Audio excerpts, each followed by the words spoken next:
औज़ुबिल्लाहि बिस्मिल्लाहिर्रहमानिर्रहीम। अच्छा जी, आज का तीसरा सवाल ज़रा टची सा है। तो ये उन सवालों में से एक सवाल है जो मैं अक्सर काफ़ी अरसे से अवॉइड करता आ रहा हूँ। तो एक तो ये कि थोड़ा सा इसका जवाब मैं चाह रहा था कि मैं डिटेल में दूँ, और दूसरी वजह ये थी कि मैंने कहा कि शायद ये अगर सवाल एक आधे का ही है तो छोड़ दिया जाए, क्योंकि कुछ लोग सेंटिमेंटल हो जाते हैं, इमोशनल हो जाते हैं इस सवाल के जवाब में। मेरी आपके एक तो गुजारिश ये है कि इस क्लिप को सुनने से पहले, जब भी ये अपलोड हो उससे पहले, आप मेरा एक पिछला क्लिप है एक्सटेंडेड और न्यूक्लियर फैमिली के ऊपर, वो ज़रूर देख लें। वो जब आप क्लिप देख लेंगे तो आपको ये सवाल का जवाब समझना आसान हो जाएगा, क्योंकि मैं इस सवाल के जवाब में उसका कहीं ना कहीं रेफरेंस ज़रूर दूंगा, तो वो आपको समझना आसान हो जाएगा।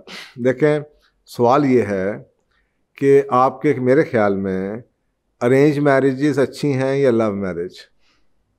अब ये बड़ा टची सा सब्जेक्ट है और लोगों की इसके ऊपर भी बड़ी स्ट्रॉन्ग ओपिनियन है, और मैं आपको सिर्फ एक बैलेंस पर्सपेक्टिव देने की कोशिश करूँगा अपनी हिसाब से। मैंने आपसे हमेशा से एक बात कही है कि जब भी आप किसी का जवाब सुनते हैं ना, तो आप ये ज़रूर जाना करें कि हमें भी ये बताया जाता था, it's not what is being said but it is also important that who is saying it.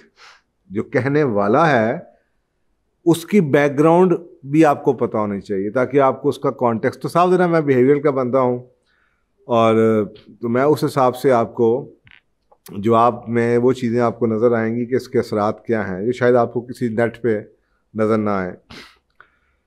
देखें, लव मैरिज बेसिक मोटे मोटे करेक्टरिस्टिक्स क्या हैं, एक दूसरे को पहले से जानते हैं, और क्योंकि जानते हैं तो अब ज़िंदगी साथ गुजारना चाहते हैं, तो बहुत चीज़ों का पता है, तो इसलिए एडजस्टमेंट लोग कहते हैं आसान हो जाती है। बिल्कुल हो जाती है, अच्छी बात है। इसी तरीके से जो कपल है वो अपनी रिस्पॉन्स चॉइसेस जो उनकी लाइफ की हैं उसकी ज़िम्मेदारी खुद होती है, और कल को अगर वो कुछ ना भी हो तो वो ब्लेम उन्हीं का है। तीसरा, उसके कैरेक्टरिस्टिक्स क्या हैं, एक दूसरे की लाइक्स और डिसलाइक्स को पहले से जानते हैं, सो इसलिए कहा जाता है कि जी आपस में गुजारा करना आसान हो जाता है।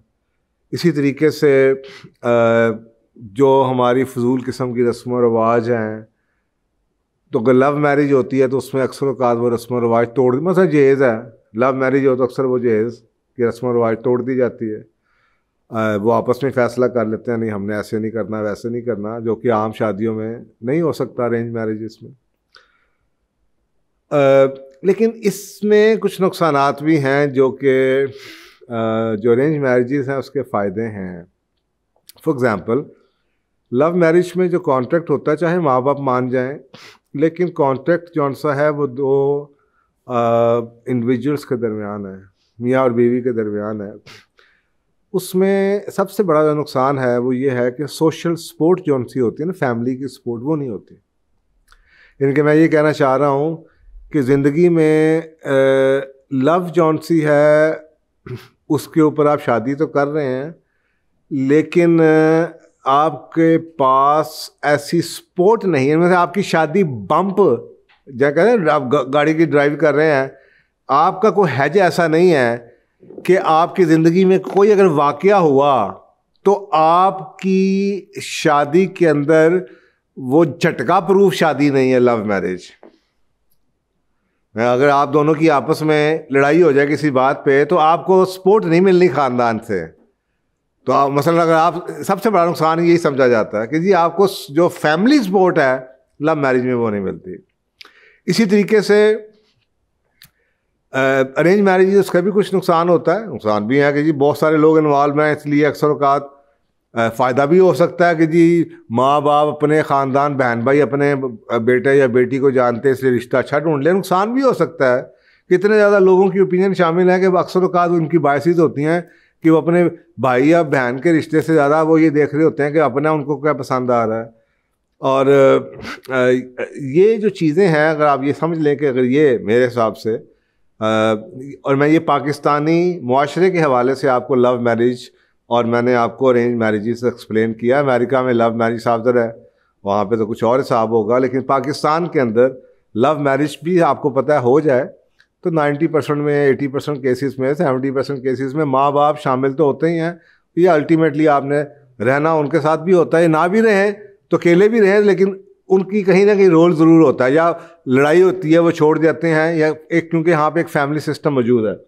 जब आप ये समझ लेते हैं तो आप देखते हैं, एनालिसिस करें, देखें जब लव मैरिज के अंदर किसी वजह से मोहब्बत ख़त्म, ये शादी है ही मोहब्बत की शादी, किसी वजह से लड़ाई झगड़े, मिसअंडरस्टैंडिंग, ग्रोथ, चेंज करने की वजह से भी अगर लव ही ख़त्म हो जाए, मोहब्बत ख़त्म हो जाए या क्वेश्चन मार्क आ जाए, तो फॉल बैक करने के लिए कोई सिस्टम नहीं है।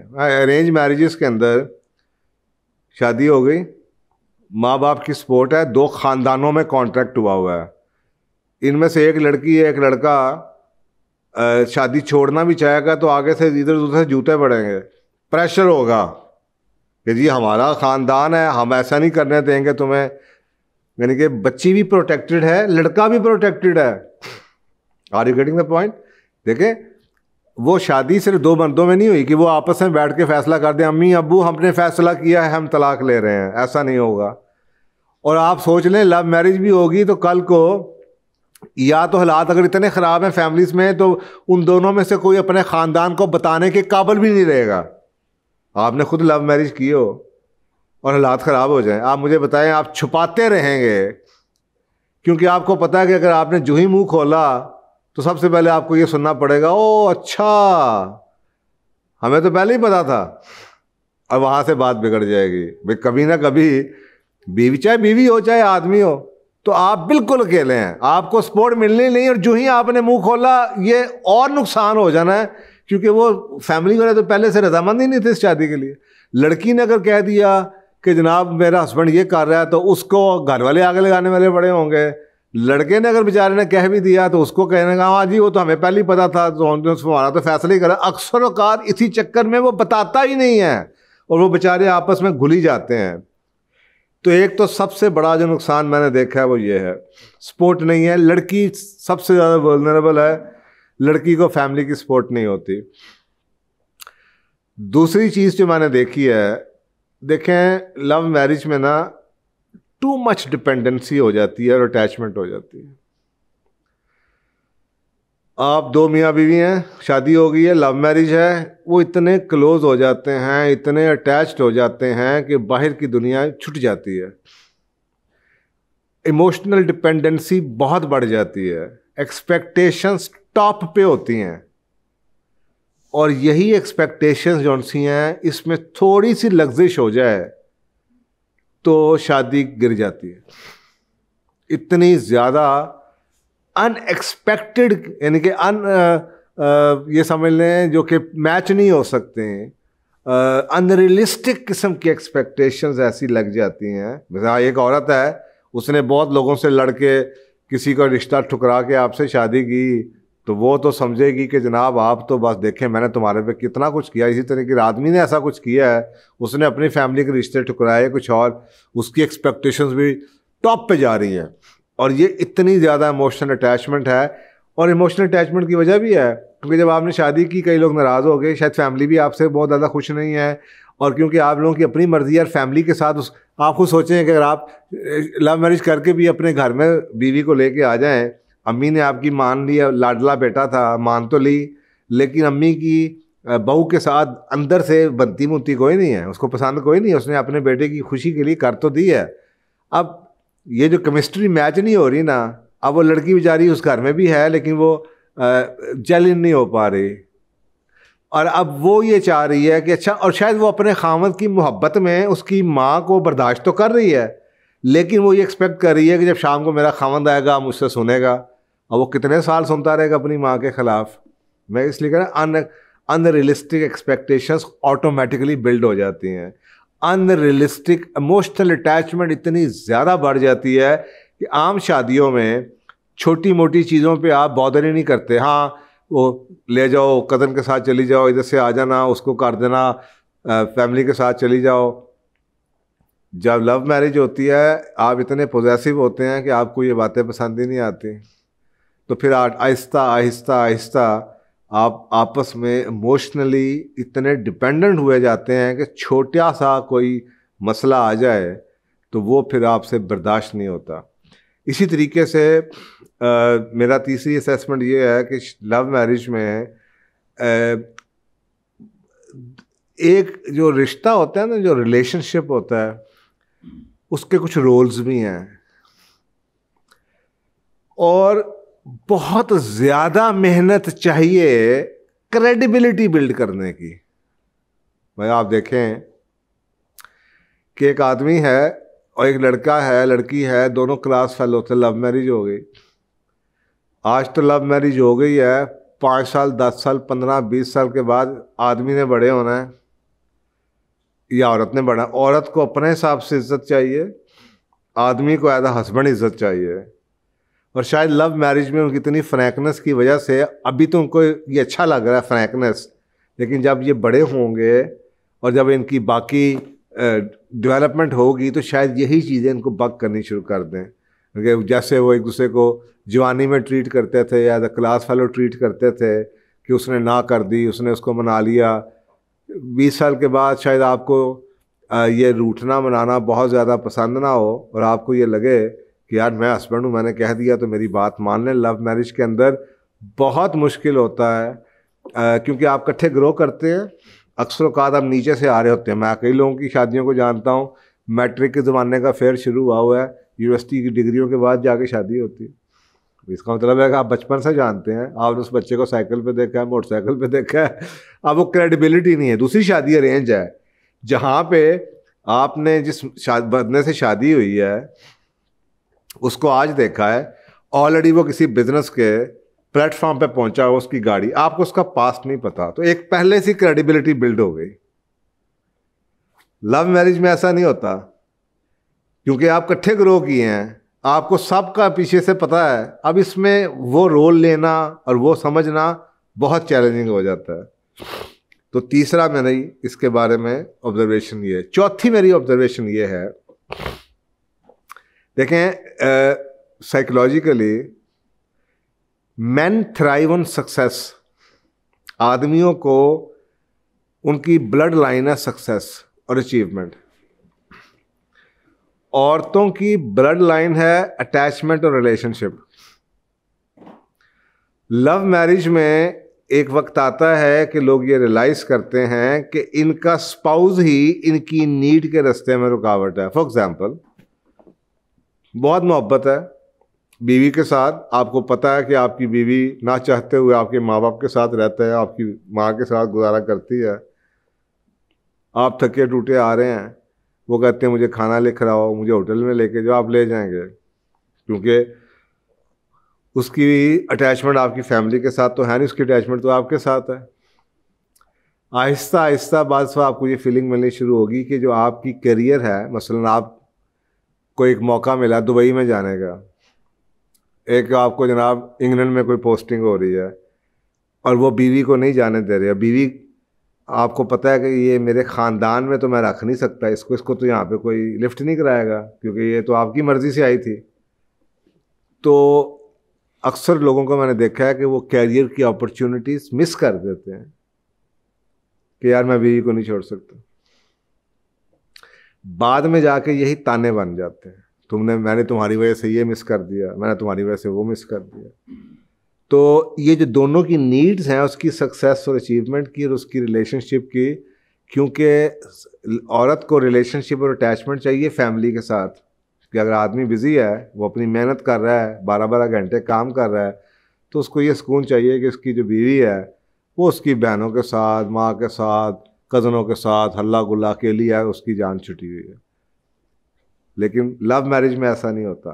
टू मच इंटरपर्सनल आपकी अटैचमेंट होती है और टू मच इंटरपर्सनल आपकी टाइमिंग आपको चाहिए होते हैं एक दूसरे को सपोर्ट करने के लिए। एक्सटर्नल हेल्प आपके पास अवेलेबल नहीं है। तो एक आदमी के बाद इतना नहीं, एक आदमी और औरत इतना कर सकते। शुरू में तो आप जज्बात में कर लेते हैं, लेकिन बाद में आपको लगता है कि आपकी सक्सेस में और उसके रिलेशनशिप में दोनों एक रुकावट बन गए। तो ये मेरी एक्सपीरियंस है लाइफ के, ये 4 मैंने मोटी मोटी आपको बातें बताई जो कि मेरी ऑब्जर्वेशन है। नंबर 1 कि अगर लव डिमिनिश होगी, लव ही बेस थी, तो फैमिली से सपोर्ट मिलने ही नहीं, कोई लड़ाई झगड़ा हुआ नहीं, तो जनाब आपको बाहर से सपोर्ट मिलने नहीं, अब ही आपने मुंह खोला तो ये रिश्ता वैसे ही चला गया, क्योंकि लोग तो पहले ही रिश्तेदार तो आपस में पसंद ही नहीं करते थे। दूसरा, टू मच अटैचमेंट और डिपेंडेंसी है विच इज़ नॉट गुड, कि आप खुदा खास्ता एक्सीडेंट ही हो जाता है, किसी की डेथ हो जाती है, कोई रिटार्डेड हो जाता है, कुछ हो जाता है, आपने सारा कुछ जला के कश्तियाँ एक लड़की से एक लड़के से शादी की, तो उसकी तो पूरी दुनिया ही आप है। अब ये ऐसी बात है कि पूरे के पूरे ज़िंदगी के आपने सारे, वो कहते हैं ना, all the eggs in one basket डाल दें और वो बास्केट ही कोई लेके चला जाए तो क्या हालत होगी। तो तीसरी बात मैंने आपसे की कि बहुत ज़्यादा एफर्ट चाहिए दोनों स्पाउसेस की, अपनी इज़्ज़त और अपने जो रोल्स हैं उसके लिए, अपनी क्रेडिबिलिटी बिल्ड करने के लिए, अपनी जगह बनाने के लिए, क्योंकि पीछे से चलते आ रहे हैं, शायद 10 साल से फेयर चल रहा हो, कॉलेज के ज़माने से, स्कूल के ज़माने से एक पीछे कैरियर पास्ट देखा हुआ है, तो वो दिमाग में वही इमेज रहता है, वही वो आज आपका हस्बैंड बन गया, लेकिन वही आपको लगता है कि जनाब 15 साल पर बच्चा है वो जिस जो निक्कर पहन के साइकिलों के ऊपर जनाब टॉफ़ी लेके पीछे फिर रहा होता था, तो वो आपको शायद 30 साल के बाद वो बात पसंद ना आए। चौथी बात मैंने आपसे कही कि आदमियों को ब्लड लाइन है करियर और सक्सेस की, औरत के लिए रिलेशनशिप, और लव मैरिज के अंदर ये दोनों वल्नरेबल हो जाते हैं इन्हीं चीज़ के लिए। आदमी को बात दफ़ा फीलिंग मिलती है कि इस औरत की वजह से मैंने ये नहीं कर पाया, और औरत को ये फीलिंग मिलती है कि इस आदमी की वजह से मेरा सारा रिलेशनशिप टूट गया, मेरा ख़ानदान छूट गया, मेरी सहेलियाँ छूट गई, या मैं अकेली रह गई और मुझे मेरी इतनी नीड्स थी जो कि अब ये पूरी नहीं कर रहा। अच्छा, अब जब ये आपने सेस कर लिया, अब आप जवाब बनता है कि असल शादी होनी क्या चाहिए। देखें, लाइक ऑलवेज मैं कहता हूँ कि असल जो सच है ना वो कहीं सेंटर में होगा, दो एक्सट्रीम, एक लव और एक अरेंज, असल दरमियान बैलेंस कहीं सेंटर। तो इस्लाम की जो शादी है ना, एक्चुअली वो दोनों का कम्बिनेशन है कि इट्स अरेंज लव मैरिज। यानी का मतलब ये है कि माँ बाप की विलिंगनेस तो है, और माँ बाप की सपोर्ट भी अवेलेबल है। आपको सोचें ना, लव मैरिज में कल को आपकी बेगम प्रेग्नेंट होती है तो उसको हेल्प करने के लिए कौन आएगा, तो आपकी शायद फैमिली से सपोर्ट ही ना मिले। लेकिन अगर मैं कई फैमिलीज़ में देखता हूँ जहाँ पे माँ बाप की मर्ज़ी से शादी हुई है, तो नंदे और जनाब सास ही ध्यान कर रहे होते हैं उसको। तो इस्लाम के अंदर ये ज़रूर है कि यार, क्योंकि फैमिली सिस्टम है, तो फैमिली सिस्टम को लेके चलना है। मैंने कि दामाद जौन सा है वो घर का मेंबर हो, घर को पसंद करता हो, और उसको वो घर की तरह उसको रखा जाए, बेटे की तरह रखा जाए, और वो उसी वक्त हो सकता है जब माँ बाप की कंसेंट होगी इस शादी में। इसी तरीके से जो बहू है वो एक बेटी की तरह है, उसने आपके बच्चे की नस्ल चलानी है। नहीं तो ऐसा ही होता है कि जो बच्चों के जो अपने बेटे के बच्चे हैं उनसे प्यार होता है, और जो बहू है उससे लड़ाई होती है। तो अगर उनकी मर्ज़ी भी शामिल है, माँ बाप की मर्ज़ी है, कंसेंट है, और आपस में लाइकिंग भी है, जो कि हमें मिलता है, रसूल पाक सल्लल्लाहु अलैहि वसल्लम की हदीस से भी मिलता है कि अगर नहीं देखा तो देख लो। अब वो अफेयर चलाना का मकसद नहीं है कि आप अफेयर चलाना, उसका मैं आपको दलील का जवाब देता हूँ। लेकिन देखना ज़रूरी है कि कम से कम आपको फिज़िकली अच्छी लगती हो, अच्छा लगता हो, आपको पता हो यार ग्रूम्ड है, वेल मैनर्ड है, कल्चर्ड है, ये कल्चर्ड वेल मैनर्ड है, लड़की है, ग्रूम्ड है, अच्छी लगती है, तो इसमें सॉर्ट ऑफ दोनों चीज़ें आ जाती हैं। अब रही बात एक जो वेस्ट इस तरह की शादी पे एतराज़ जो करता है, वो सिर्फ और सिर्फ लव मैरिज की बात करते हैं। मैंने भी आपसे पहले जिक्र किया कि आप मेरी वीडियो जो है ना, प्रोग्राम न्यूक्लियर फैमिली और एक्सटेंडेड फैमिली का, इससे पहले ज़रूर सुन लें। इस वजह से कहा था, देखें, अगर आपने वो सुन लिया है और आपको समझ आ गई है कि न्यूक्लियर फैमिली के क्या नुकसानात हैं और कल को आपकी औलाद पे क्या नुकसानात हैं, तो फिर आप लव मैरिज नहीं करेंगे, क्योंकि लव मैरिज वाले अक्सरों का न्यूक्लियर फैमिली यही बना रहे होते हैं। समझ आ रही है? अगर आप समझ गए हैं उसमें कि असल इस्लाम का सिस्टम सेंटर में था, जो कि घर तो आपका है लेकिन you are connected with each other, तो उस फैमिली के लिए फिर अगर आपकी फैमिली का कंसेंट होगा तो फिर ये पॉसिबल है कि आपकी फैमिली उस तरह के मल्टी जनरेशनल फैमिली सिस्टम में रह सके। नहीं, अगर आपने लव मैरिज ही करनी है तो फिर आप समझ लें कि आपकी औलाद को भी वही साइकोलॉजिकल मसले होने हैं, और वो भी न्यूक्लियर फैमिली ही भी आप चलाएंगे, क्योंकि आपको एक्सटेंडेड फैमिली में कोई एक्सेप्ट नहीं करने वाला। और ये बहुत बड़ा एलिमेंट है, जिसकी वजह से मैंने कहा इससे पहले आप वो ज़रूर देख लीजिएगा। अक्सर रिश्ते तो मैंने देखा है, मैंने अक्सर अपनी लाइफ में ये देखा है, अक्सर रिश्ते तो इसलिए छूट जाते हैं, मोहब्बत इतनी होती है और आपको नज़र आता है कि अब बुलाइज होते हैं, दोनों एक दूसरे से बुलाइज होते हैं, आदमी ने ये छोड़ दिया, औरत ने वो छोड़ दिया, आपस में शादी होगी, अब दोनों बुलाइज भी हैं कि इसने मेरे लिए ये किया, उसने वो किया। एक आदमी है, उसके जनाब कुछ कज़न हैं, फैमिलीज के लोग हैं जो कि उसकी बीवी को पसंद नहीं करते, वो अक्सर का अपनी फैमिली से रिश्ता तोड़ देता है कि यार इसकी इज्जत नहीं करते। इसी तरीके से अगर उसकी बीवी के घर में अगर उसका मियाँ की इज़्ज़त नहीं करते, क्योंकि जनाब लव मैरिज थी या उनके मुकाबले का नहीं था या उनसे बातचीत नहीं करता, तो कल को जनाब बीवी अपने फैमिली से कट जाती है। तो अब वो इतने ज़्यादा वो बढ़ते चले जाते हैं कि फैमिलियों से कटते चले जाते हैं, आपस में और डिपेंडेंसी बढ़ती चली जाती है। अगर खाना खास एक झटका लगे तो वो सारे के सारे रिग्रेट्स जो हैं वो सामने प्लेट में आ जाते हैं, और शादी जो है ना बहुत ही वल्नरेबल लेवल पे पहुंच जाती है, और फैमिली से कोई सपोर्ट नहीं मिलती। फैमिली तो तैयार में होती है, आप मुंह खोल लें तो वो कहेंगे जनाब आपको तो पहले ही कहा था ये शादी चलनी नहीं, आप तलाक ले लें, तलाक दे दें, तलाक दे दें, यही बातें करेंगे वो फैमिली वाले। तो मेरा ख्याल है कि टू बी रियलिस्टिकली अगर आप चाहते हैं, कहते हैं ना begin with and in mind, अगर आप चाहते हैं कि आप वही सिस्टम बेहतरीन है जो कि मल्टी जनरेशनल फैमिली है, तो उसके लिए कोशिश करें कि आपकी अरेंज लव मैरिज हो जाए, पसंद हो आपको ज़रूर, लेकिन माँ बाप की कंसेंट ज़रूर होनी चाहिए। अब रही मोहब्बत कैसे होगी? एक शादी की बुनियाद थी मोहब्बत, एक शादी की बुनियाद थी कंसेंट, कि माँ बाप की कंसेंट है, आपकी भी कंसेंट है, सबकी कंसेंट है, लेकिन मोहब्बत नहीं है। इसका जवाब वेस्ट देता है कि how can you Mary someone without loving. तो उसका जवाब कुरान पाक ये देता है, वो मन आयात ही खलाक़, और ये मैंने कई दफ़ा आपको आयत सुनाई है, सूरह रोम की आयत नंबर 21, और इसकी निशानियों में से ये है कि उसने तुम्हारे लिए तुम्ही में से बीवियाँ पैदा की ताकि उनके पास तुम चैन से रहो। लतस्कनू का वर्ड आता है कि तुम्हें एक दूसरे को सुकून मिले, और तुम्हारे दरमियान मोहब्बत और मेहरबानी पैदा कर दे। ये नहीं कहा कि शादी करो मोहब्बत और मेहरबानी वालों के साथ कि पहले से होगी। अल्लाह ये कह रहा है कि अगर तुमने शादी कर ली सही तरीके से और अपने रोल सही तरीके से निभाए, तो अल्लाह कह रहा है मोहब्बत पैदा हो जाएगी। तो और यही आपके सामने हमारे बुजुर्ग जितने भी हैं उन्होंने अरेंज मैरिजेज ही की थी।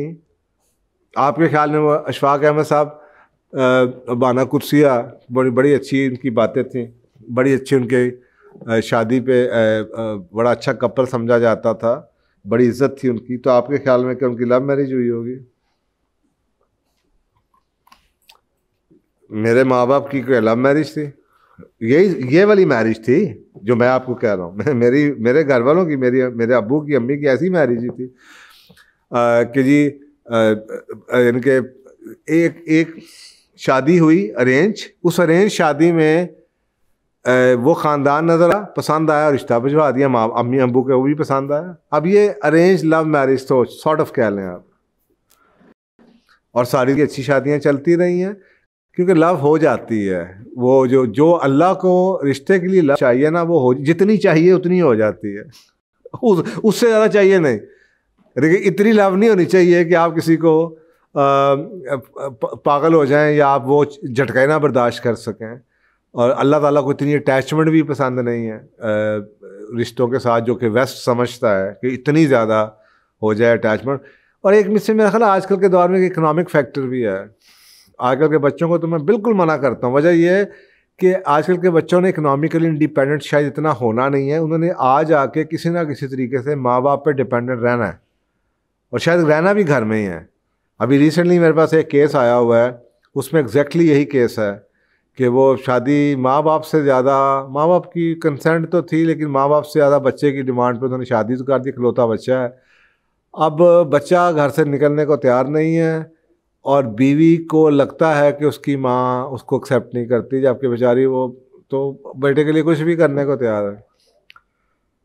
अब वो लगातार उस शादी उस कटहरे में आ चुकी है कि बच्चे को कहा जा रहा है कि अगर तुमने शादी चलानी है तो घर छोड़ दो। वो कैसे घर छोड़ दे? आप खुद सोचें, जिन माँ बाप ने, अकेला बच्चा है, सारी ज़िंदगी उनके साथ रहा है, अब वो बेचारा बटा हुआ है मोहब्बत में और माँ बाप की मोहब्बत में। तो मेरा ख्याल है कि इतनी भी ज़्यादा नहीं होनी चाहिए कि आदमी बैलेंस बरकरार ना रख सके। तो जितनी चाहिए मोहब्बत, उसका कानून अल्लाह ने दे दिया है कि अगर रिश्तों को आसान तरीके से चलाओगे तो अल्लाह कहता है मैं खुद ही मोहब्बत कर दूंगा।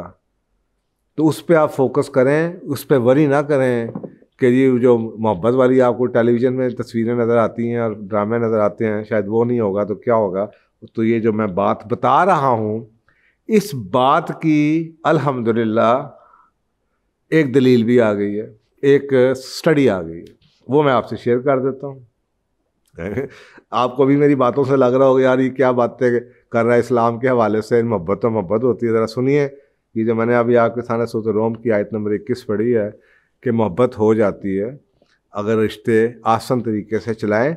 ये मत समझिए कि आपके परदादे, आपके दादे, आपके माँ बाप की शादियों में मोहब्बत नहीं थी। मेरा ख्याल है आज रोमांटिक मोहब्बत जो आपने ड्रामों फिल्मों में देखी है शायद वो उस तरह की ना हो, आपको लगता हो बड़े बोरिंग हैं, लेकिन मेरा ख्याल है उस दौर में मोहब्बत की डेफिनेशन भी फ़र्क थी और वो आज के दौर से शायद बेहतर मोहब्बत थी। मैंने अपनी माँ को कई दफ़ा ये कहते हुए सुना है, हाय चोई साहब ठीक हो, क्या हुआ? एकदम दिल दहल गया, पता चला वाकई चोई साहब का एक्सीडेंट हो गया। तो और मोहब्बत क्या चाहिए यार? ये मोहब्बत, इसी को तो मोहब्बत कहते थे। और कनेक्शन की क्यों लिमिट होती थी? आज के पता नहीं नई नस्ल के इसको मोहब्बत कहती। तो ये उस लेवल की कनेक्शन मैंने देखा है। एक तो मैंने आपको अपने घर वालों की एग्जांपल दे दी, मैं इस तरह कई एग्जांपल्स जानता हूँ। तो एक नई रिसर्च आई है जी, नई तो नहीं है लेकिन मैं आपको इस कुरान पाक की जो आयत है सूरह रोम की आयत नंबर 21 के शादी के बाद मोहब्बत हो जाती है, और ये वेस्ट के मुंह पे जवाब है। वेस्ट की ही स्टडी है, वॉशिंगटन स्टेट यूनिवर्सिटी की 2012 की स्टडी है और जर्नल ऑफ साइकोलॉजी में पब्लिश है। उन्होंने एक ग्रुप लिया जो कि 35 साल के लोग थे उम्र, और जिनकी शादी को 10 साल हो चुके थे। तमाम वो एशियन डिसेंट के थे, तमाम अमेरिका में रहने वाले थे, तमाम अमेरिका के नेशनल थे, और तमाम की शादियां अमेरिका में हुई। ये सैंपल है। और उन्होंने 10 साल से शादी हुई है और उन्होंने इनकी शादियों को, और इसमें दोनों ग्रुप शामिल हैं। इसमें एक ग्रुप ऐसा था जिनकी लव मैरिज हुई, और याद रखिए अमेरिका में लव मैरिज हुई, और अमेरिका के माँ बाप वैसे नहीं है जैसे पाकिस्तान के माँ बाप हैं। इनके माँ बाप लव मैरिज हो भी जाए तो सब ने अकेले ही रहना है, वैसे भी शायद अकेले रहना, और ना ही वो इतना ज़्यादा इमोशनल ब्लैकमेल करते हैं माँ बाप। अमेरिका में अगर हो भी जाए, जो खुद अमेरिका में रह रहे हैं तो साधन उनकी बदल चुका होगा। दूसरा ग्रुप वो जो कि अमेरिका में रहते हैं, अमेरिकन सिटीजन ही हैं, एशियन फैमिलीज हैं, लेकिन उन्होंने अपनी रात की अरेंज मैरिजेस की। और अरेंज मैरिजेस जो की हैं वो ज़रूरी नहीं कि पाकिस्तान अब उसी अमेरिका में रही हैं, हो सकता है कि वो अपने नेटिव कंट्री से किए हों। मसलन अगर एक फैमिली अमेरिका चली गई है तो उसकी औरत की बहन पाकिस्तान बैठी हुई थी या इंडिया में बैठी, तो उसने कहा नहीं तूने मेरी बेटी जो सी है मेरी बहन की बेटी से शादी करनी है, खाला की बेटी से जनाब उसकी शादी करा के उसे अमेरिका ले आए। तो इस तरह के 2 केसेस पकड़े उन्होंने, और उन्होंने उनकी शादियों को स्टडी किया 4 गेजेस के ऊपर। नंबर 1, इसमें मोहब्बत है, रोमांटिक लव है, पैशन है या नहीं है। ये शादी की 4 स्टेजेस हैं, उन्होंने उसी 4 स्टेजेस पे इनको स्टडी किया। नंबर 1। नंबर 2, इनमें कंपेनियन लव है, कंपेनियनशिप है, दोस्ती यारी भी है। नंबर 3 की ये अपनी शादी से मुतमिन है। और नंबर 4, इनका लेवल ऑफ कमिटमेंट क्या अपनी शादी से। 4 पैमानों पे इन दोनों ग्रुपों की शादियों को स्टडी किया।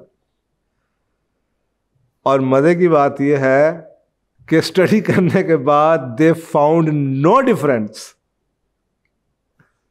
इन so called love marriage and in arrange marriages. That means, और ये मैंने अमेरिका की एग्जांपल दी है जहां पे बाकी चीजें कांस्टेंट हैं, एक्सटर्नल इन्फ्लुएंस इतने ज़्यादा नहीं है। इसका मतलब ये है कि जो अल्लाह सुब्हान तआला कह रहे हैं कि अगर अच्छे रोल करोगे तो मोहब्बत हो जाएगी, तो इनके उसमें भी अरेंज मैरिजेस के अंदर भी वो मोहब्बत नज़र आई, रोमांटिक लव भी नज़र आई, कंपेनियनेट लव भी नज़र आई, सेटिस्फेक्शन भी नज़र आई और कमिटमेंट भी नज़र आई। तो ये मेरा ख्याल है एक स्टडी है जो कि इस चीज़ को वज़न भी देती है और अल्लाह सुब्हान तआला के जो कानून हैं उनको स्ट्रेंथन करती है। तो मेरा ख्याल आजकल के बच्चों के लिए मेरा यही जवाब है कि मेरी खुद भी लव मैरिज है और मैं आपको बता रहा हूँ बहुत चैलेंजेस होते हैं, बहुत मेहनत करनी पड़ती है। जितनी मैंने मेहनत की है वो जो दौर था आप उतनी मेहनत नहीं कर सकते। दुनिया बदल चुकी है। आप सारी ज़िंदगी अपने बीवी को वो स्कूल, कितने % लोग होंगे जो कि वो लाइफ, मैं एज अ स्टूडेंट भी अपनी बीवी को अमेरिका लेके गया था। इतनी मैंने शादी से पहले कमाया, मेहनत की, मुझे पता था मैं उसको अपने माँ बाप घर में नहीं रख सकता क्योंकि वो उसको एक्सेप्ट नहीं करें। आप इतनी मेहनत नहीं कर सकते। जैसे मैंने अपने बीवी को रखा, इतनी मेहनत की, इतना कुछ किया, बाद में मुझे लगा मैंने उसमें से कई चीज़ें नुकसान भी उठाई जो कि मुझे इस चीज़ का होता है कि you just start living for each other. और फिर आगे से बच्चे भी आपके न्यूक्लियर फैमिली में होते हैं बिकॉज यू डोंट फील, तो बाकी जगह जो होती हैं वो सेफ़ हैं। बहुत चैलेंजिंग होता है। तो मैं उस हिसाब से ना सिर्फ ये कि एज अ काउंसलर कोच अपना आपको एक्सपीरियंस बता रहा हूँ, मैं अपनी ज़ात का एक्सपीरियंस भी बता रहा हूँ और मैं रिसर्च और कुरान की तहकीक इन चारों के नतीजे में ये आपको बता रहा हूँ। कोशिश करें, लव है भी तो मेक श्योर कि it is worth spending time कि आप अपने माँ बाप को, पेरेंट को मना सकें। ये लड़की के साथ भी जुल्म होगा कि आप उसको ऐसे घर में ले आए जहाँ पे उसे एक्सेप्ट नहीं किया जाता, वो मजबूरी में सिर्फ अपने बेटे के लिए एक्सेप्ट कर रहे हैं ब्लैक में होकर। जो ही उनको मौका मिलेगा वो आपकी बच्ची को वो अटैचमेंट नहीं दे पाएंगे, उसकी सोशल नीड्स पूरी नहीं होंगी, वो साइकोलॉजिकल मरीज़ बननी शुरू हो जाएगी, आप वैसे पागल होना शुरू हो जाएंगे इस गिल्ट के अंदर, घर में लड़ाइयाँ शुरू हो जाएंगी। तो कोशिश करें कि it is somewhere in the middle, माँ बाप की कंसेंट है और आपको पसंद भी है। जज़ाकल्लाह। अस्सलाम वालेकुम दोस्तों, पूछो और जानो कि ये सेशंस आपकी पुरजोर गुजारिशों पे शुरू किया गया था। हमारी आपसे ये गुजारिश रहेगी कि इन वीडियोस को ज़्यादा से ज़्यादा आगे तक पहुंचाएं और सदका जारिया में शरीक हों। क्या पता आपकी शेयर करने से कितने घर, उनके हालात बदल सकते हैं और आप सदका जारिया का हिस्सा बन सकते हैं। जज़ाकल्लाह खैर।